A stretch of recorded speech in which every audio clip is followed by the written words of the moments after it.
humanity rules on Earth not through technology or sheer force, but through the mastery of magic. Nowadays, spellwork is second nature, used in daily life in all types of cities and environments.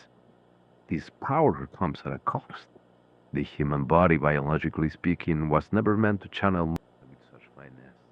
The flow and transformation of this arcane substance within our cells brings all kinds of diseases. Those who delve too deep into evocation magic often begin to develop a skin condition commonly known as magitomes. Medically, it is classified as an evocatoma cutis, a dermal manifestation caused by the accumulation of transformed mana in accessory metal plants. This is because, unlike other schools of magic, evocation converts raw mana into evo mana, a denser, thicker, and oilier variant. This altered mana tends to collect beneath the skin. If overused, it tends to form swollen, iridescent pustules that, over time, increase in volume until it ruptures. But the rupture is far from harmless, since the leaking Evo mana acts like a beacon or rift, causing unintended summons to manifest at the site of the buildup, among other symptoms. Magitomes were first described by Phaedrus of Thessalon in ancient Greece around 200 when he recorded unusual skin swellings in war mages returning from extended campaigns, although the condition remained largely misunderstood for centuries. It wasn't until 1912, during the Arcane escalation of World War I, when magitomes became widespread enough to attract serious attention. The overuse of evocation spells on the battlefield led to a surge in cases among soldiers. That same year, researchers formally classified the condition as evocatoma. Currently, there is no known cure for magitomes in its late stages. The only effective treatment remains the amputation of the affected. The condition progresses through three different stages. In the first stage, the dense, oily nature of Edo mana causes microscopic mana glands within the skin to become obstructed, triggering localized inflammation. This leads to the disseminated rashes in the affected limb, accompanied by persistent itching and the formation of small pustules, some of which can be drained manually.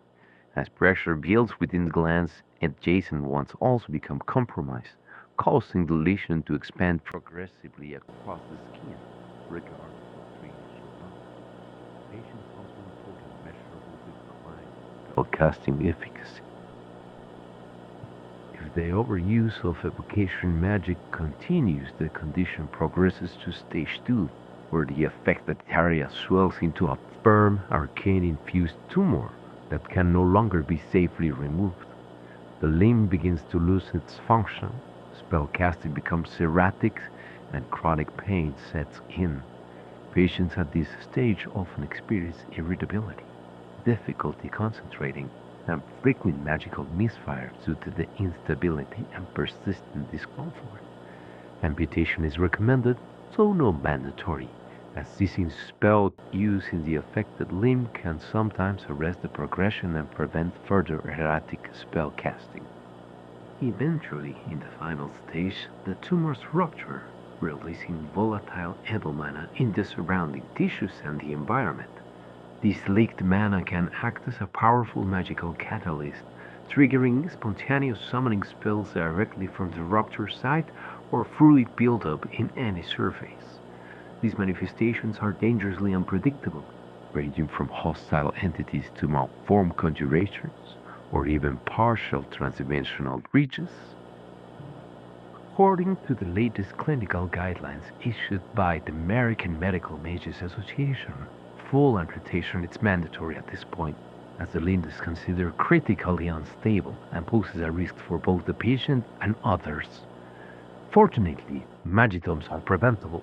Using evocation magic in moderation, practicing proper arcane technique, and undergoing regular mana screenings, especially for those in high-risk occupation, can drastically reduce the likelihood of developing the condition. When in doubt, consult a licensed mana specialist.